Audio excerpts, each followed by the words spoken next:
선교사님들 그 합숙 훈련이 있었는데 저하고 저희 아내가 같이 거기에 참여를 했습니다.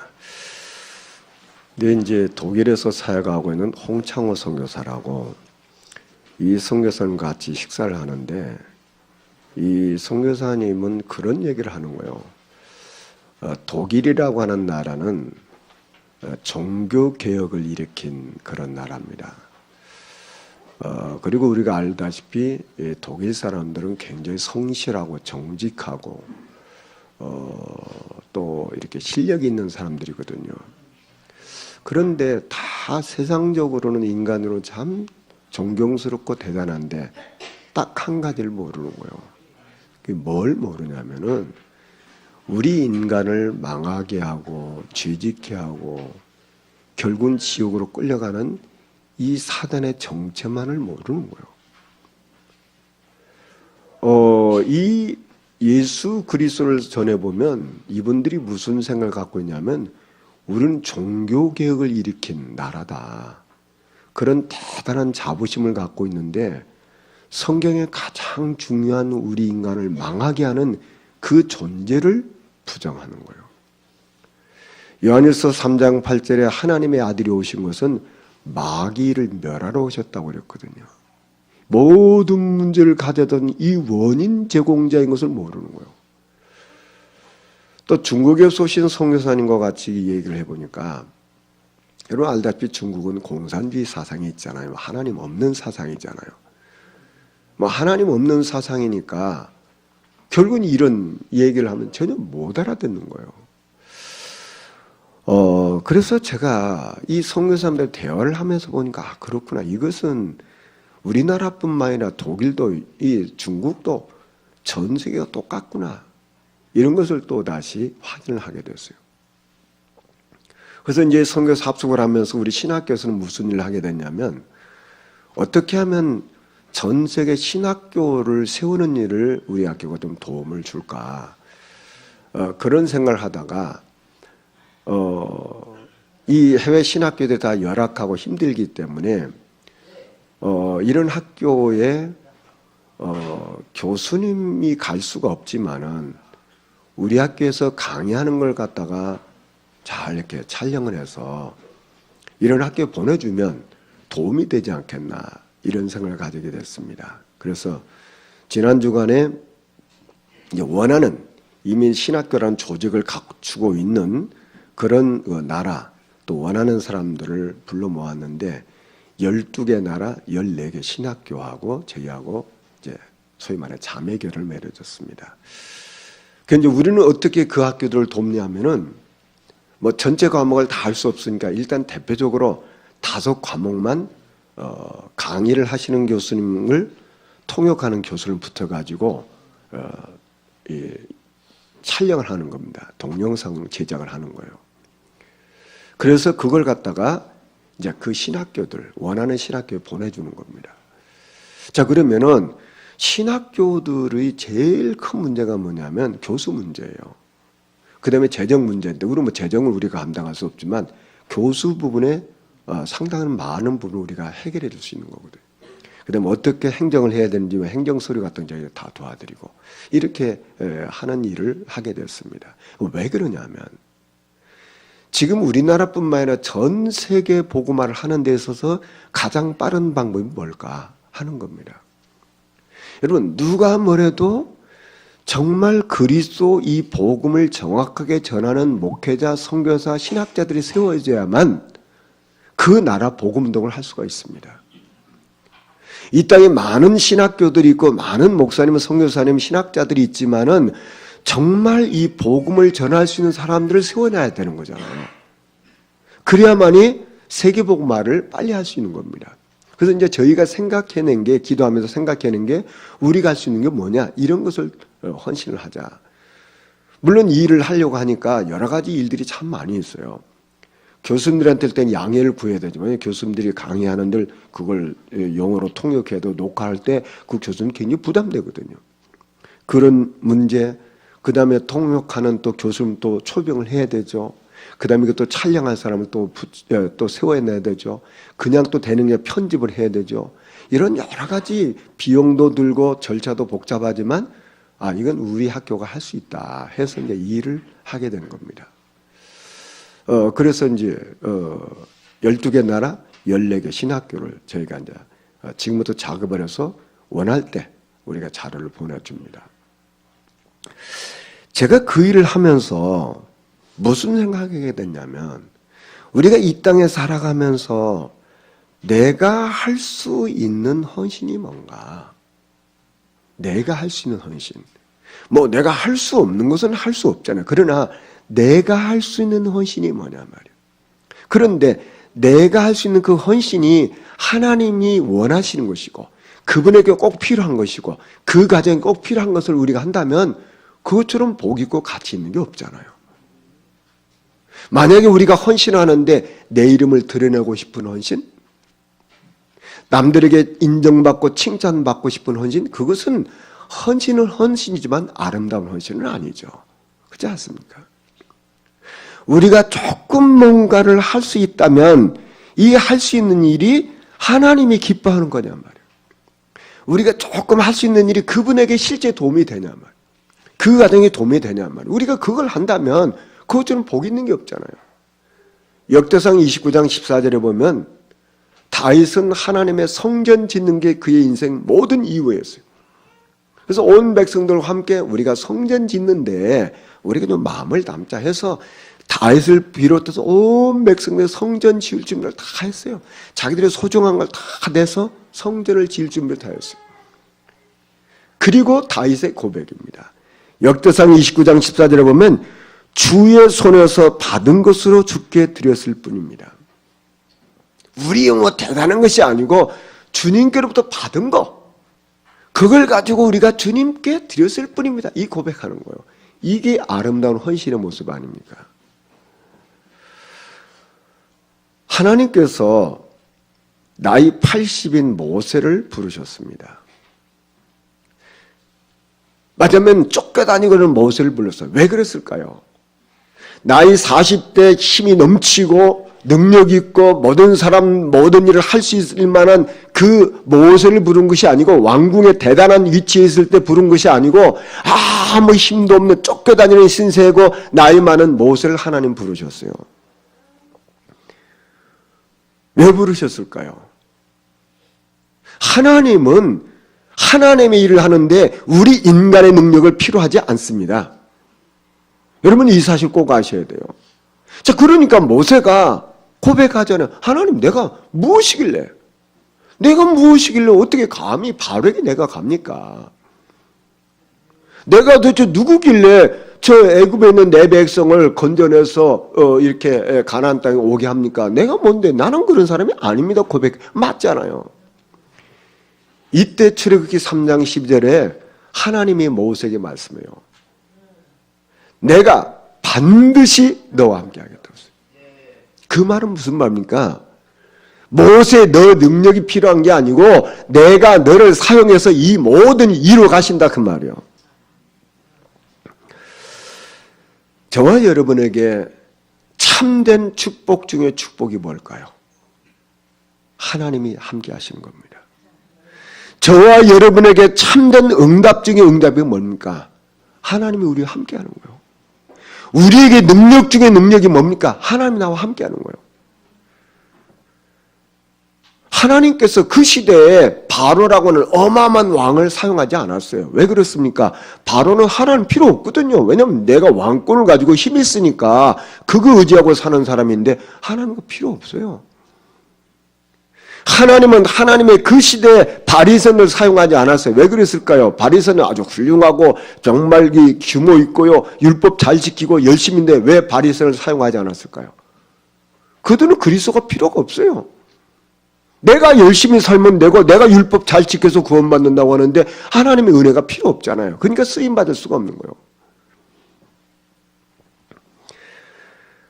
헤롯 왕이 46년 동안 성전을 지었습니다. 그렇다면은 헤롯 왕이 지은 성전은 얼마나 대단하겠어요. 그 왕권을 가지고 성전을 지었는데. 근데 하나님은 헤롯 성전을 사용하신 적이 없어요.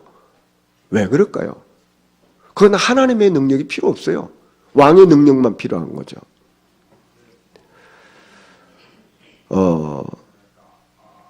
저와 여러분이 이 땅에 살아가면서 우리는 세상의 것이 많이 필요하지 않습니까? 그러나 정작 우리 인간의 근원적인 문제는요, 의술로 해결이 안 됩니다. 정말 우리 인간의 근원적인 문제는요, 과학으로 해결이 안 되는 거예요.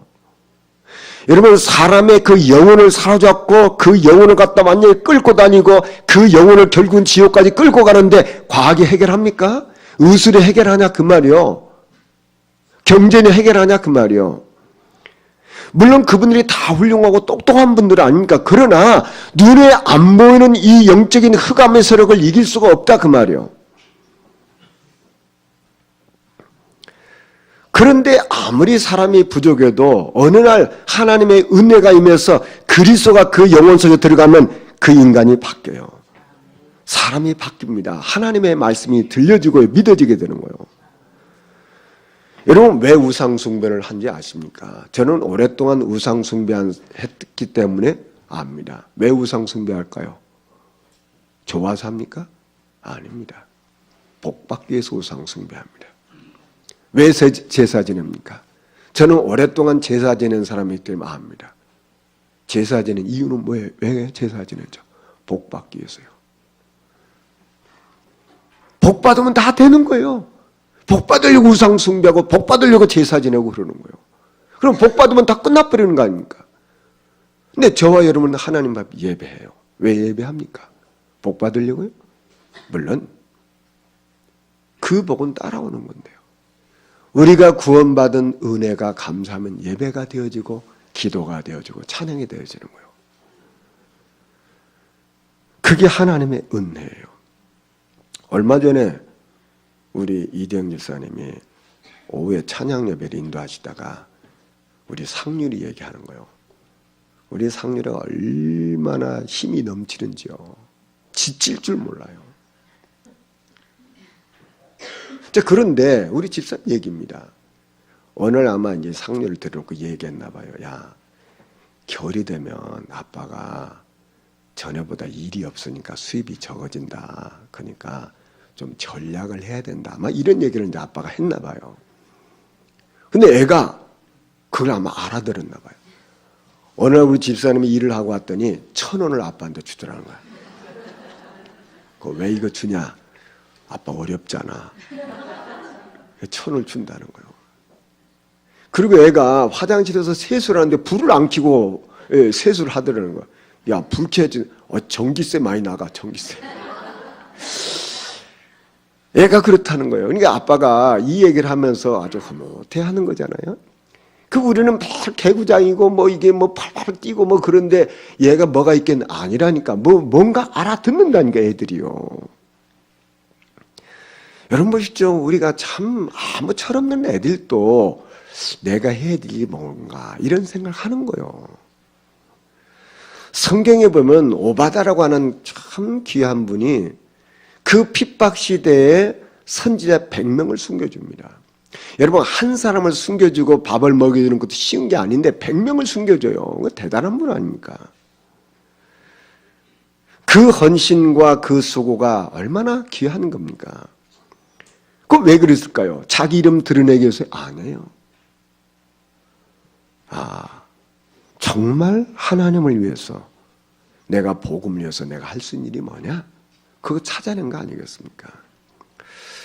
저와 여러분의 인생이 복음을 위해서 전도를 놓고 선교를 위해서 교회를 위해서 우리의 소중한 것들이 들어진다면 그것처럼 가치 있고 소중한 게 없습니다. 록펠러라는 분의 어머니 얘기는 우리가 잘 알지 않습니까?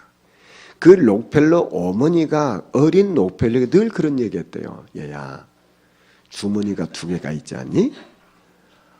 오른쪽 주머니에 있는 것은 하나님께 드리고 왼쪽 주머니에 있는 것은 너를 위해서 써라. 어릴 때부터 가르쳤대요. 근데 이게 어린 록펠러 영혼 속에 각인된 거예요. 훗날 이 사람이 큰 사학가가 됐잖아요. 큰 사학가가 돼서 엄마가 가르친 게 늘 생각나잖아요. 내 오른 주머니에 있는 것은 하나님을 위하여, 내 왼 주머니에 있는 것은 나를 위해서 쓴다. 그러니까 무슨 얘기입니까? 내 것이 다 내 게 아니고 하나님을 위해서 써야 될 목이 있다, 그 말 아닙니까? 그래서 그분은 시카고 대학 같은 대학 24개 세우고요, 교회 2000개 세운 사람 아닙니까? 어릴 때부터 이것이 새겨지면 나는 어떻게 살 건가, 이런 것들이 어릴 때부터 새겨지는 게 당연히 하는 거 아닙니까? 지금 우리 단체에서 57개 나라에 900명 선교사가 지금 들어와 있어요. 그 이제 화요일날 또 선교대회를 계속 하고 있죠. 저는 그분들에게 보면서 제 마음속에 그런 기도를 합니다. 하나님, 저는 이 선교를 놓고 저는 뭘 해야 될까요? 우리 교회는 뭘 해야 될까요? 계속 질문하기 시작했어요. 뭐 우리는 뭘 하자, 그런 얘기가 아니고, 자, 지금 현재 54개 나라, 57개 나라에 900명의 선교사님들이 와 계신데, 이게 이제 매년 하는 거거든요. 그러면 나는 이 일을 위해서 뭘 할 수 있지? 우리 교회는 이 일을 위해서 뭘 할 수 있겠나? 이 기도를 계속 하는 거예요. 하나님이 어느 날 우리가 응답을 주시겠죠. 우리가 선교에 대해서 적으나마 내가 할 수 있는 걸 찾는다면 그것 자체가 이미 응답입니다. 우리는 뭐 대단하고 뭐 위대하고 뭐 큰 일만 해야 됩니까? 아니에요. 내가 할 수 있는 일이 뭐지? 그거 찾아내는 게 응답이란 말이에요. 마태복음 10장 42절에 보면 누구든지 제자 이름으로 이 작은 자 중 하나에게 냉수 한 그릇을 주는 데는 내가 진실로 내게 이르노니 그 사람이 결단과 상을 잃지 아니하리라고 했어요. 어떤 어린아이의 일기장에 이런 내용이 적혀 있어요. 어느 날 TV를 보았는데 뱀술이 좋다는 것을, 뱀술이 몸에 좋다는 걸 알게 됐습니다. 그래서 아빠를 위해서 내가 뭘 할까 생각했습니다. 아빠가 양주를 좋아하셔서 양주가 집에 쭉 있는데 저 양주를 뱀술로 만들어야 되겠습니다. 그래서 얘가 뱀을 잡으러 나간 거예요. 근데 뱀이 없잖아요. 근데 보니까 지렁이 큰 게 있어요. 그러니까 이게 뱀이구나 생각하고는 그 큰 지렁이 붙잡아가지고 아빠가 좋아하시는 양주병을 탁 따가지고 그 속에다 지렁이를 쏙 집어넣었어요. 닫아놨어요. 이제 뱀술이 되리라 생각했는데 엄마가 어느 날 그걸 알았어요. 야, 이게 뭐냐? 그랬더니 애가 뱀술 만들려고요. 우리 엄마가 야, 이리 와라. 손을 붙잡고 옥상에 올라갔어요. 옥상에 올라가더니 엄마가 너 팬티까지 다 벗어라. 그래서 왜 이런가? 팬티까지 벗었더니 해초리로 죽도록 맞았습니다. 자기는 칭찬받으려고 했는데 뱀술이 좋다는 것을 알고 아빠를 위해서 했는데 나는 엄마한테 죽도록 맞았다. 그게 그 아이 일기예요. 저는 그 아이 일기를 보면서 그런 생각이 들었어요. 그래 말이야. 저 철없는 애가 아빠를 이해한다고 하긴 했는데 방향이 틀렸잖아. 방향이 틀렸고 결국은 그 좋은 양주를 버리게 되고 또 자기는 얻어맞고 이렇게 된 거죠. 자, 우리가 한 번 사는 인생인데 참 하나님과 방향 맞춰서 하나님이 기뻐하시고 하나님이 원하시고 또 사람에게 필요하고 그 가정에 필요한 헌신하는 것처럼 복된 게 없어요. 이런 축복을 저 여러분이 꼭 누려야 될 줄 믿습니다. 오늘 창세기 19장에 보면 천사가 롯을 재촉합니다. 이 성이 곧 망한다. 그러니까 빨리 나가라. 빨리 나가라. 이 죄악 중에 너희들도 망할 수 있으니까 빨리 나가라. 그렇게 재촉해도 이 롯이 안 나가요. 왜 안 나갈까요? 소돔성에서 그런 나름대로 성공을 했잖아요. 그 자기가 이뤄놓은 게 있잖아요. 그 이뤄놓고 성공한 거 놓고 나가려니까 그게 안 나가지는 거예요. 미련이 있는 거예요. 그러니까 천사들이 어떻게 합니까? 억지로 롯과 롯의 아내와 두 딸을 붙잡고 그것을 끄집어냅니다. 재촉해서 가자. 그걸 보고 하나님은 그들에게 자비를 베풀었다고 그랬어요. 만약 스스로 나올 힘이 없는 거예요. 그러니까 천사들이 그를 끌고 나온 거예요. 그래서 그들에게 뭐라고 말합니까? 빨리 도망해서 생명을 보존해라. 더 이상 가까운 데 있으면 이 소돔과 고모라서 유황불에 불탈 때 너희들도 불타니까 빨리 도망가라 그러는 거예요. 절대 돌아보지도 말고 머물지도 마, 빨리 도망가라. 그리고 그들이 이제 갈 곳에 갔는데 어떻게 됩니까? 유황과 불이 내려가지고 그들이 살고 있었던 소돔과 고모라에서 다 불타 죽었어요. 모든 게 다 불타버렸어요. 불행하게도 롯의 아내는 절대 뒤 돌아보지 말라고 했는데 뒤 쳐다보다가 소금기둥 돼서 죽은 거죠. 사람들이 대단해 보였던 곳, 그 풍요로웠던 그 소돔과 고모라에서 하루아침에 완전히 재가 돼버리고 만 거예요. 그 재가 된 그 현장에 누가 있었을까요? 하나님의 말씀을 농담으로 여겼던 롯의 사이될 사람도 죽었겠죠. 근데 성경은 이렇게 말합니다. 그 소돔과 고모라 성에 망할 때 하나님은 아브라함을 생각했다고 그랬어요. 그 소돔과 고모라 성에 있는 이 롯을 건져내게 하기 위해서 하나님은 아브라함을 생각했다 그 말이에요. 그래서 그 조카 롯을 건져내신 거예요. 저는 이 말씀을 보면서 무슨 생각이 됐냐면 그래, 하나님은 누구를 생각하느냐? 구원받은 자를 생각하고 있다 그 말이에요. 아브라함은 누굽니까? 구원받은 자잖아요. 아브라함은 누굽니까? 하나님 택함 받은 자잖아요. 그러니까 하나님은 누구를 생각하고 있냐? 구원받은 자, 택함 받은 자를 생각하고 있는 거예요. 조카 롯은 어떤 사람입니까? 저 갈대아 우르 지방에서 같이 우상 숭배하고 있는데 아브라함과 함께 나왔잖아요. 그 아브라함과 함께 나와서 아브라함이 하나님 부름 받을 때 롯도 같이 부름을 받았어요. 그래서 아브라함 때문에 구원받은 사람이요. 그렇게 구원받아서 하나님 자녀가 됐음에도 불구하고 세상의 욕심이 아직도 안 사라져서 저 소돔성 더 풍요로운 성을 선택해서 가서 거기서 나름대로 성공을 했어요. 그런데 그 소돔성이 망할 때 그 롯은 거기서 빠져나왔어요. 누구 때문에요? 아브라함 때문에요.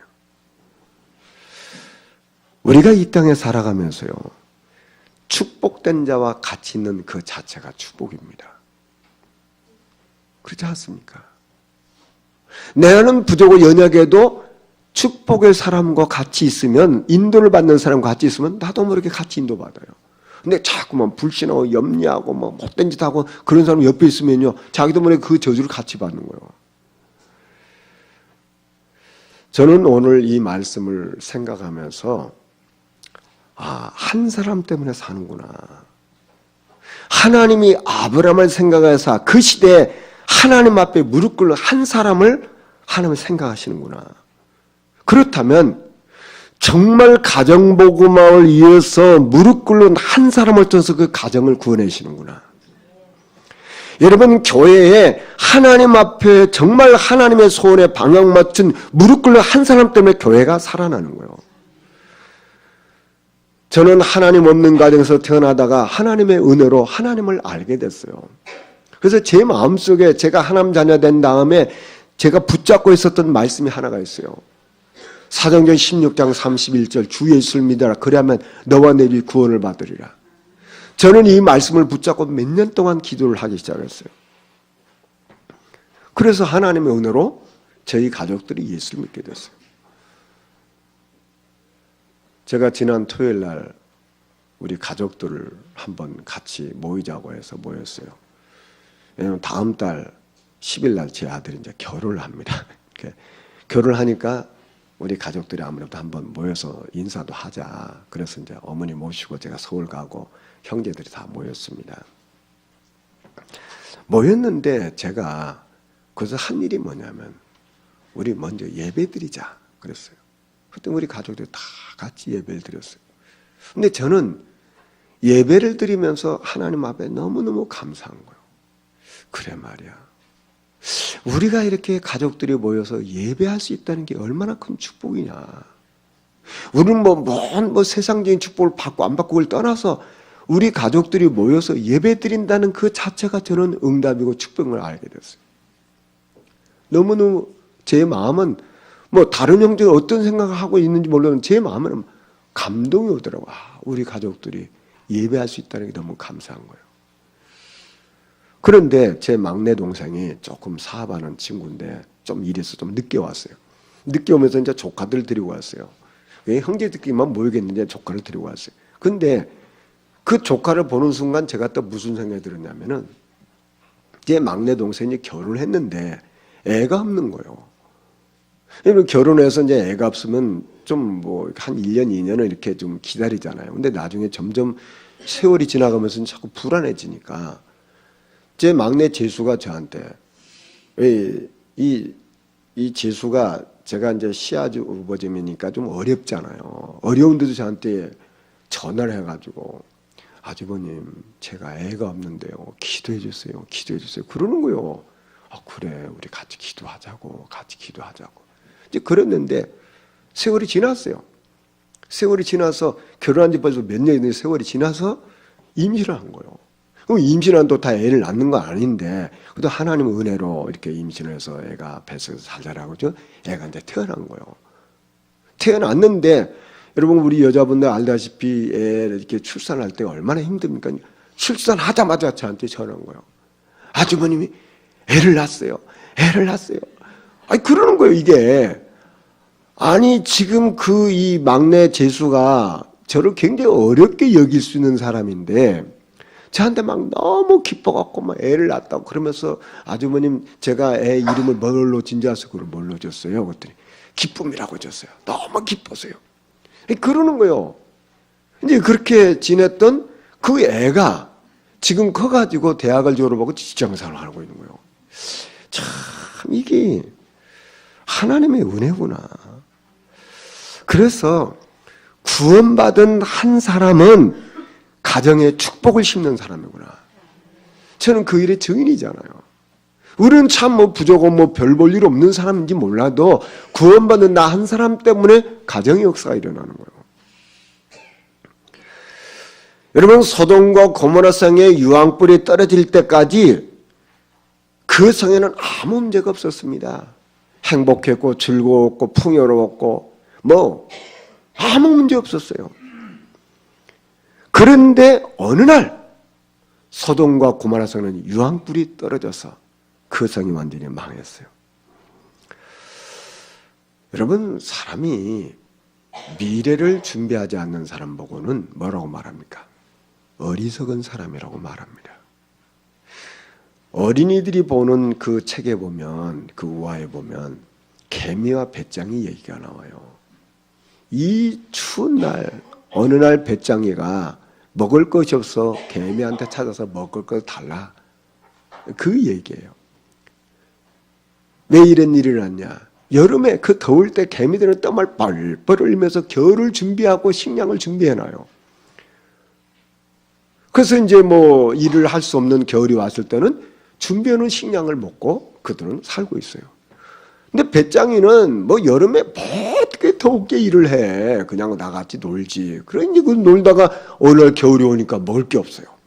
그러니까 자기가 무시했던 그 개미들한테 가서 먹을 거 좀 달라고 구걸하는 그런 비참한 인생이 됐다고 말이에요. 그럼 뭐 애들한테 교훈을 하는 얘기 아닙니까? 여러분 이 땅에 살아가면서 천국이 있는 사람과 천국이 없는 사람은요 영원한 차이입니다. 천국이 있는 사람은 하나님이 우리 생명을 불러가도 우리 영혼이 천국에 영원한 천국 우리가 보장되어 있어요. 그런데 구원받지 못한 영혼은 어떻습니까? 그 영혼은 사단이 갇히는 지옥에서 영원한 고통을 받는 거예요. 참 우리가 구원받았다는 게 얼마나 큰 축복인지를 우리는 어떤 때는 놓치고 사는 거예요. 어떤 환자가 치과에 갔어요. 선생님, 제가 이빨이 아픈데 어떻게 할까요? 그랬더니 예, 그래요. 그 이빨을 빼면 됩니다. 그 이빨 빼는데 얼마예요? 2만 원이요. 그러니까 이 사람이 아니 잠깐 빼는데 2만 원이 뭡니까? 너무 비싸지 않습니까? 그러니까 치과 의사가 예, 비싸요? 그러면요, 천천히 빼드릴게요. 여러분, 이빨은 쏙 빼야지. 천천히 뺐다는 그 보통 고통이 아니라, 우리 영혼이 우리 육체 가운데 있다가 어느 날 영혼이 쏙 빠져나가요. 그걸 보고 죽음이라고 말하는 거예요. 그 영혼이 천국에서 영원히 사는 거예요. 그 영혼이 쏙 빠져나서 구원받지 못한 사람은 영원한 지옥에서 영원한 고통을 받는 거예요. 왜 우리가 사람들에게 전도해야 되냐? 이것 때문에 전도하는 거예요. 사람들이 알게 모르게 잡혀 있어요. 어디에 잡혀 있을까요? 성경은 그렇게 말씀하고 있어요. 공중 권세 잡은 자에게 잡혀 있다고 했어요. 공중 권세. 그 공중 권세가 누굽니까? 사단에게 잡혀 있다고 말이에요. 그 상태를 보고 뭐라고 말합니까? 본질상 진노의 자녀라고 말하는 거예요. 여기서 빠져나올 수 있는 길이 없어요. 그래서 천하 인간의 구원 얻을 만한 다른 이름을 우리에게 주신 적이 없다 그 말이에요. 여러분, 소돔과 고모라서 왜 망한 줄 아십니까? 물론 죄 때문에 망했어요. 그런데 더 정확한 것은 그 소돔과 고모라 성에 정말 이 사단에게서 빠져나오고 죄 져져서 빠져나오고 지옥의 문제를 해결하는 그리스도를 전해줄 전도자가 없어서 망한 거예요. 왜 소돔과 고모라서 그렇게 이상한 지역이 됐습니까? 누군가가 복음을 전해준 사람이 없으니까 우상에 빠지고 죄악에 빠지고 타락에 빠지고 이상한 데 빠지게 된 거예요.